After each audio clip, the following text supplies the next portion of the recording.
Hello and नमस्कार हमारे प्यारे बीपीएससी हेडमास्टर हेड टीचर्स साथियों, आपका हमारे चैनल स्टडी तंत्र में बहुत बहुत स्वागत है। आशा करते हैं आप सभी स्वस्थ और मस्त होंगे। साथियों, जैसा कि स्क्रीन पर देख सकते हैं सचिवालय अपडेट आज की डेट में हमारे तमाम हेडमास्टर हेड टीचर के लिए बहुत बड़ी अपडेट जारी हो चुकी है। साथियों, इस वीडियो के माध्यम से आप सभी के मूल वेतन के रिगार्डिंग हम यहाँ पे चर्चा करने वाले हैं। साथ ही साथ एचएम और एसटी के साथ क्यों बहुत बड़ा अन्याय हो रहा है और इसके पीछे क्या बैकग्राउंड वर्क कर रहा है उसके विषय में भी हम यहाँ पर चर्चा करने वाले हैं। साथ ही साथ हमारे बहुत सारे प्रधान शिक्षक साथी हैं, साथ ही साथ एचएम साथी हैं जो कि लगातार कमेंट करते हैं कि सर यहां पर आप सरकार से डिमांड करिए अपने चैनल के माध्यम से कि आप सभी हेड टीचर साथियों को जो कि मूल सेवा में वापस जाना चाहते हैं या फिर इच्छुक हैं उन्हें किसी भी संदर्भ से यहां पर मूल सेवा में जाने का मौका दे दिया जाए, क्योंकि यहां पर जो प्रधान शिक्षकों की सबसे बड़ी मांग है मूल वेतन को लेकर के वो भी नहीं हो रही है। साथ ही साथ जो सुविधाएं मिलनी चाहिए as a BPSC headmaster head teacher वो भी उन्हें प्राप्त नहीं हो रही है। साथियों, इसके संदर्भ में हमने आपसे पहले भी वादा किया था और आप विश्वास मानिए ये चैनल आपका ही चैनल है और आपके लिए ही यह चैनल बना हुआ है। इस प्लेटफॉर्म पर आपके सभी मुद्दे उठाए जाते हैं, तो मूल सेवा में जाने को लेकर के भी यहाँ पे एक बड़ी अपडेट है, उसकी रणनीति पर हम यहाँ पर चर्चा करेंगे। साथ ही साथ बहुत सारी आज दिन भर आप सभी के लिए महत्वपूर्ण अपडेट जारी हुए हैं और मूल वेतन को लेकर के यहाँ पे विभाग में क्या रुख है और इसको लेकर के जो मीटिंग प्रस्तावित थी, जैसा कि इसके पिछले वीडियो में हमने आपको जानकारी दी थी, वो मीटिंग कब होने वाली है और उसके माध्यम से क्या आप सभी के मूल वेतन में वृद्धि होगी, इस पर भी चर्चा करने वाले हैं। साथियों, वीडियो में आगे बढ़ने से पहले आप सभी से एक रिक्वेस्ट है, यदि आपने अभी तक हमारे चैनल स्टडी तंत्र को सब्सक्राइब नहीं किया है तो जाइए फटाफट हमारे चैनल स्टडी तंत्र को सब्सक्राइब कर लीजिए, क्योंकि हमारा चैनल हेडमास्टर हेड टीचर के रिगार्डिंग लगातार ऑथेंटिक और अपडेट देता रहता है। चलिए साथियों, वीडियो में आगे बढ़ते हैं। साथियों, सर्वप्रथम एक यहाँ पे एक प्रकरण को पढ़ लेते हैं। जैसा कि लगातार ये चीजें वायरल हो रही थी, कार्यालय जिला शिक्षा पदाधिकारी सीतामढ़ी की तरफ से यहाँ पर एक विद्यालय में जो है एक बहुत बड़ा झगड़ा सामने आया है। आप देख सकते हैं यहाँ पर स्थलीय जांच प्रतिवेदन हुआ और प्राप्त प्रतिवेदन से यह स्पष्ट है कि श्रीमती पुनीता कुमारी विशिष्ट शिक्षक विद्यालय में पहुंचकर प्रधान शिक्षक के साथ उग्र लड़ाई एवं मारपीट किया गया, जिसमें प्रधान शिक्षक जख्मी हो गए। उक्त के संबंध में अधोहस्ताक्षरी कार्यालय के पत्रांक संख्या दिनांक इतना में विशिष्ट शिक्षक प्राथमिक विद्यालय पोखर टोल में यहाँ पर स्पष्टीकरण की मांग की गई थी और उनके द्वारा जो स्पष्टीकरण दिए गए उससे यहाँ पर विभाग ने सही नहीं माना। इसके कारण यहाँ पर बहुत सारे इनके ऊपर आरोप लगे, विद्यालय के वातावरण को दूषित करना, दूसरे शिक्षक को पठन पाठन नहीं करने हेतु उकसाना आदि आरोप प्रथम दृष्टया प्रमाणित हो रहे थे। साथियों, इसके संदर्भ में यहाँ पर श्रीमती कुमारी को यहाँ पर प्रखंड शिक्षा पदाधिकारी डुमरा सीतामढ़ी का कार्यालय निर्धारित किया गया है और इनका यहाँ पे सस्पेंशन भी कर दिया गया है, यानी कि इन्हें निलंबित कर दिया गया है। अब इस पत्र को पढ़ने का जो मुख्य कारण था वो ये सिंपली था कि जितने भी हमारे जो हेड टीचर साथी हैं इनके साथ इस बहुत बड़ा अन्याय हो रहा है। अन्याय ये हो रहा है कि पहले तो विभाग ने यहाँ पर सर्वप्रथम हेड टीचर की जो नियुक्ति की वो यहाँ पर प्राइमरी विद्यालयों में कर दी। चलिए ठीक है, अगर मान लीजिए आपने नियुक्ति कर ही दी है, अब वहां के जो लोकल शिक्षक हैं या फिर यहां पर जो आपके प्रभारी पूर्व प्रभारी थे, अब वह लोग क्या कर रहे हैं, हमारे तमाम जो हेड टीचर साथी हैं उनको लगातार परेशान करने का काम कर रहे हैं। और जो हमारे प्रधान शिक्षक एक बहुत ही प्रतिष्ठित संस्थान की परीक्षा देकर के बीपीएससी जैसे इंपॉर्टेंट कैडर को क्रैक करके हेड टीचर बने हैं और वह सभी चाहते हैं कि बिहार के शिक्षा जगत में एक महत्वपूर्ण क्रांति लाई जाए और इसके लिए लगातार प्रयासरत हैं। लेकिन आज की डेट में अगर देखें तो हेड टीचर्स को लगातार अपमानित किया जा रहा है, साथ ही साथ उनका तिरस्कार किया जा रहा है और बहुत बड़ा अन्याय भी उनके साथ हो रहा है, जो कि लगातार इसके संदर्भ में हमको देखने को मिल रहा है। ऐसी तमाम शिकायतें यहाँ पर कई जिला शिक्षा पदाधिकारियों के पास पहुंचती हैं, साथ ही साथ ये ऊपर प्राथमिक निदेशक तक भी पहुंच जाती हैं और सरकार के लेवल तक भी पहुंचती है। लेकिन अभी तक यहाँ पे विभाग ने यह स्पष्ट नहीं किया कि इसके लिए यहाँ पे विभाग क्या रोड मैप निकाल रहा है। लेकिन आप सभी को एक बहुत बड़ी अपडेट दे देते हैं, हमारे तमाम जो हेड टीचर साथी हैं जो कि ऐसे पूर्व प्रभारियों से परेशान हैं, लगातार उनके मार्ग में अड़चन पैदा की जा रही है और अभी भी जो टोटल दायित्व है या फिर कह सकते हैं कि पूर्ण प्रभार है वह नहीं दिया जा रहा है। ऐसे भी बहुत प्रकरण सामने आ रहे हैं। और यहाँ पे जब रोपड़ पंजी की बात होती है, रोकड़ पंजी हो गया, फिर इसके अलावा आपका जो है यहाँ पर बहुत सारी चीज़ें हैं जैसे कैशबुक हो गया, ये सारी चीज़ें भी अभी पूरी तरीके से प्रोवाइड नहीं की गई हैं और इसके संदर्भ में लगा रहे टीचर साथी जो मुख्यालयों के चक्कर लगाते रहते हैं। तो एक चीज़ आप लोग समझ लीजिए, अभी इस संदर्भ में शिक्षा विभाग बहुत ज़्यादा गंभीर है और गंभीरता पूर्वक यहाँ पे ये विचार किया जा रहा है कि जो पुराने विद्यालय में कार्यरत आपके शिक्षक हैं या फिर जो पूर्व प्रभारी हैं, अब शिक्षा विभाग बहुत बड़ी अपडेट आपको बता रहे हैं, शिक्षा विभाग इन सभी पूर्व प्रभारियों को अब हटाने जा रहा है, ये बात तय है। प्राप्त जानकारी के अनुसार जो नई स्थानांतरण नीति बन रही है, यानी कि जो न्यू ट्रांसफर पॉलिसी आप सभी की बन रही है, इस न्यू ट्रांसफर पॉलिसी के तहत इन सभी पूर्व प्रभारियों को उस विद्यालय से एटलीस्ट बाहर निकाल दिया जाएगा। प्राप्त जानकारी के अनुसार यहाँ पे गृह प्रखंड जो है अब नहीं मिलेगा, अब गृह प्रखंड से बाहर जाना ही जाना होगा। जिस विद्यालय में यहाँ पर कोई भी शिक्षक या प्रभारी अगर 5 साल से अधिक कार्य कर चुका है तो अब वो वहां से हट जाएगा और बताया जा रहा है कि अगले वर्ष जून से पहले पहले ये पूरी प्रक्रिया जो है समाप्त कर ली जाएगी। अब पिछली बार भी ऐसी चीजें आई थी कि अनुमंडल को छोड़ करके जाना होगा, गृह अनुमंडल भी नहीं मिलेगा, लेकिन उस समय चुनाव था जिसकी वजह से सरकार यहाँ पे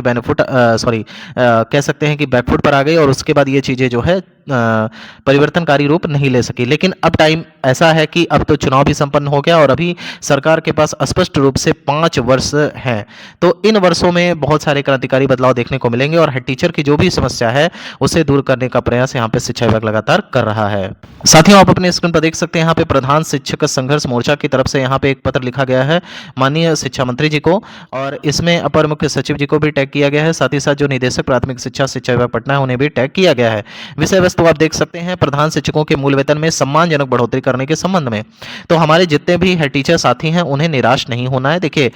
अगर हम यहाँ पर बोलते हैं कि आपके रिगार्डिंग यहाँ पे कार्य चल रहा है, मीटिंग्स पे मीटिंग्स हो रही हैं, लेकिन सही बात एक ये भी है कि जब तक कोई आउटकम निकल करके नहीं आएगा और कोई पत्र आपके संदर्भ में जारी नहीं होगा तो आपको कैसे विश्वास होगा कि हाँ आपके लिए कुछ चल रहा है। हम ये बातें मानते हैं, लेकिन मान लीजिए कि अगर आप प्रयास नहीं करते हैं, अगर आप अपने मुद्दे को नहीं उठाते हैं और जो चीज़ें चल रही हैं उसको प्रकाश में नहीं ले आते हैं, तो कहीं ना कहीं ये बहुत बड़ा क्राइम होगा और सबसे बड़ा क्राइम हमारे चैनल का हो जाएगा अगर हम आप सभी को एक ऑथेंटिक और जेन्युइन अपडेट नहीं दे पाते हैं। इसलिए हमारा प्रयास रहता है कि आप सभी के लगातार मुद्दे को उठाना, और आपके मुद्दे अगर यहाँ पे हम उठाएंगे तो जाहिर सी बात है कि आपको इसका प्रत्यक्ष लाभ भी देखने को मिलेगा। अभी यहाँ पे आप देख सकते हैं कि आपके मूल वेतन का जो मुद्दा है लगातार उठाया जा रहा है, चाहे हमारे चैनल के माध्यम से या तमाम जो संगठन है उनके माध्यम से।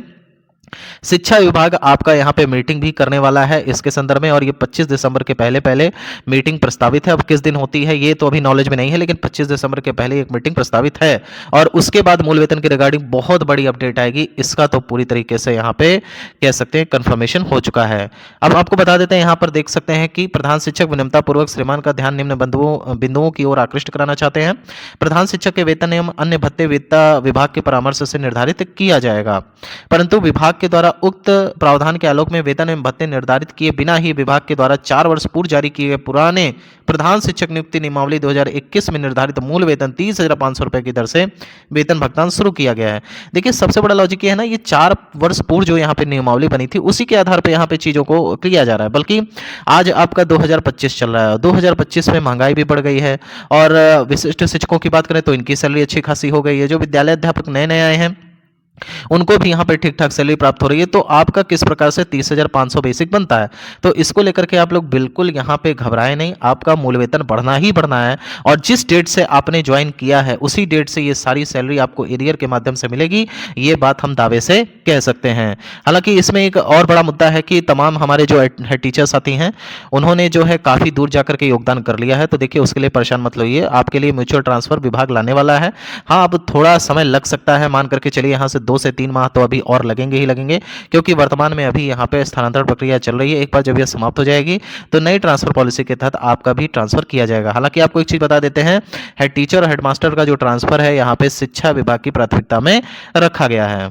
साथियों, इसके अलावा एक लेटर आप देख सकते हैं, स्नातक ग्रेड प्रशिक्षित शिक्षक संघ बिहार की तरफ से भी एक लेटर लिखा गया है अपर मुख्य सचिव शिक्षा विभाग बिहार पटना को। इसमें विषय वस्तु है राज्यकर्मी का दर्जा प्राप्त किए हुए विशिष्ट शिक्षक, विद्यालय अध्यापक, प्रधानाध्यापक एवं प्रधान शिक्षकों को 7वें वेतन के अनुरूप वेतन निर्धारण के संबंध में। तो बहुत जल्द आपको एक बड़ी खुशखबरी मिल सकती है, यहाँ पर आप सभी को 7वें वेतनमान का भी लाभ मिल सकता है। हालांकि अभी इस पर त्वरित टिप्पणी करना सही नहीं होगा, लेकिन आप एक बात मान करके चलिए, आप जब राज्यकर्मी हो गए हैं तो अब आपका जो वेतनमान है वो निर्धारित होगा, ये बात स्पष्ट है। हाँ, ये हो सकता है कि थोड़ा इसमें समय लगे, लेकिन अब चूंकि आप राज्यकर्मी हैं और राज्यकर्मी का मेनली मतलब ये होता है कि जो भी स्टेट पॉलिसी होती है, स्टेट पॉलिसी के अंतर्गत जो भी अन्य राज्यकर्मियों को वेतनमान प्राप्त होता है तो आपको भी वेतनमान प्राप्त होगा। अब ये नई नई बहालियां हैं, थोड़ा सा इसमें समय लग सकता है क्योंकि इसके लिए कोई स्पष्ट नियमावली अभी तक बनी नहीं है। जो भी नियमावली बनी है उसमें पूर्ण रूप से कह सकते हैं वेतनमान के लाभ को प्रकाशित नहीं किया गया है, तो कुछ समय इसमें लग सकता है। लेकिन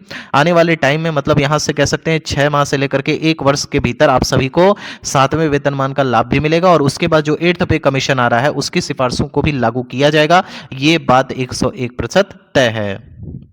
साथियों, हम यहाँ पर बात कर लेते हैं मूल सेवा में जाने के मौके को लेकर के। तो देखिए, मूल सेवा में जाने के मौके पर जो यहाँ पर अपडेट आई है कि अभी हमें जो जानकारी प्राप्त हुई है कि मूल सेवा में जाना अब एक तरह से असंभव सा है, क्योंकि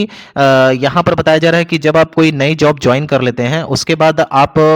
पुरानी जॉब में जाना चाहते हैं तो ये टेक्निकली पॉसिबल नहीं है, क्योंकि अगर आप नई जॉब ज्वाइन करते हैं तो पुरानी जॉब को आप रिज़ाइन कर देते हैं। तो रिज़ाइन करने का मतलब ये हुआ कि आपने वहाँ से जो है अपना सब कुछ प्राप्त कर लिया है और अब उस सेवा से आप स्वयं त्यागपत्र दे रहे हैं। और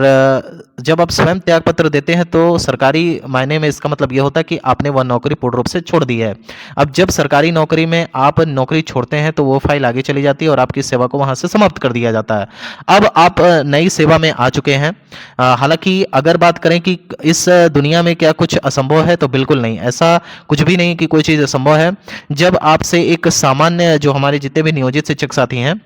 उनसे सामान्य पेपर ले करके जिसमें केवल न्यूनतम अर्हता रख करके उन्हें राज्यकर्मी का दर्जा दिया जा सकता है और बिल्कुल नॉमिनल पेपर ले करके, तो फिर यहाँ पे मूल सेवा में जाने का भी मौका दिया जा सकता है। ऐसा कोई असंभव वाली चीज़ें नहीं है। बैकडोर के माध्यम से कहीं ना कहीं कोई ऐसी पॉलिसी सरकार ला सकती है, शिक्षा विभाग ला सकती है, जो हेड टीचर हेडमास्टर अगर इच्छुक है मूल सेवा में जाने को लेकर के, तो कोई ऐसा प्रावधान लाया जाए जो कि प्रासंगिक हो और उसके माध्यम से मूल सेवा में जाने का मौका दिया जाए। फिलहाल इसको लेकर के हम आगे 1 से 2 दिन में रणनीति बना रहे हैं और हम यहाँ पे प्रयास करेंगे लीगल टीम के भी माध्यम से कि यहाँ पर कोई एक अच्छी स्ट्रेटजी बने और क्या यह संभव है कि पुरानी सेवा में जाया जा सकता है। तो फिलहाल हम अभी इसको लेकर के स्पष्टता ले आएंगे और 1 से 2 दिन में हमारी जो टीम है यह यहाँ पे विभाग जा सकती है और उसके बाद यहाँ पे हम विभिन्न पहलुओं पर चर्चा भी करेंगे और प्रयास करेंगे कि ज़्यादा से ज़्यादा लोगों से यहाँ पे वार्ता हो पाए, पदाधिकारियों से मुलाकात हो पाए और आपका ये जो मुद्दा है जितने भी हमारे हेड टीचर साथी हैं उनको वहाँ पे रखा जा सके। फिलहाल अभी इस अपडेट के लिए आपको थोड़ा समय और वेट करना पड़ेगा, 1 से 2 दिन और आप वेट कर लीजिए। कम्युनिटी पोस्ट के माध्यम से आपको आगे रणनीति साझा कर दी जाएगी। इसके अलावा जब हमारी टीम यहाँ पर जाएगी तो पता करने का प्रयास करेगी कि इसके संदर्भ में शिक्षा विभाग आखिर क्या कर सकता है और क्या यह संभव है, और अगर संभव है तो कब तक इसका जो प्रारूप है वह पब्लिक डोमेन में देखने को मिल जाएगा। साथियों, आप सभी को बताना चाहेंगे कि आपके सभी मुद्दे इस चैनल के माध्यम से उठाए जाते हैं, इसलिए अगर आपको विश्वास है और आप चाहते हैं कि स्टडी तंत्र टीम आपके लिए लगातार करती रहे तो हमारे चैनल स्टडी तंत्र को अवश्य सब्सक्राइब कर लें। साथ ही साथ अपने सभी प्रधान शिक्षक और प्राध्यापक साथियों को भी इस चैनल को जरूर रिकमेंड करें, शेयर करें और साथ ही साथ अपना ढेर सारा प्यार हमारे चैनल पर बनाए रखें। साथियों, फिलहाल ये वीडियो यहीं तक। अगर आपको वीडियो पसंद आई हो तो हमारे चैनल स्टडी तंत्र को जरूर सब्सक्राइब कर लें। साथियों, आपका यहाँ तक वीडियो देखने के लिए बहुत बहुत धन्यवाद। ईश्वर करें आप सभी का दिन शुभ हो। Thank you so much.